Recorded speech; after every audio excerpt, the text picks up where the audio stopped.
Saudara, 4 orang tewas akibat ledakan yang terjadi di Blitar, Jawa Timur pada Minggu malam. Ledakan ini diduga berasal dari bubuk mercon untuk bahan pembuatan petasan.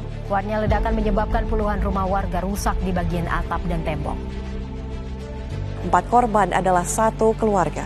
Kapolres Blitar Kota, AKBP Argo Wiono mengatakan, dari pengumpulan data, polisi berhasil mengidentifikasi para korban. 4 korban tidak lain adalah keluarga yang saat petasan meledak berada di dalam rumah.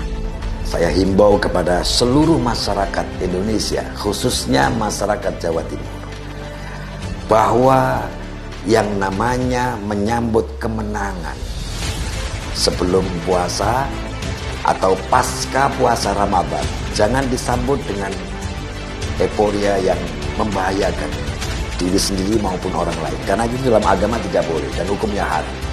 Karena itu hari ini kita sepakat semua bahwa apa yang dilakukan oleh mereka yang memberikan tupan petasan, ya itu adalah sebuah tindakan yang dilarang oleh agama, dan itu saya hukumi haram. Kalau sudah haram, pasti nilai keberkahan itu akan kurang. Di samping itu, pemerintah jangan pernah gaman, aparat keamanan jangan pernah takut untuk menindak oknum siapapun yang memproduksi petasan itu.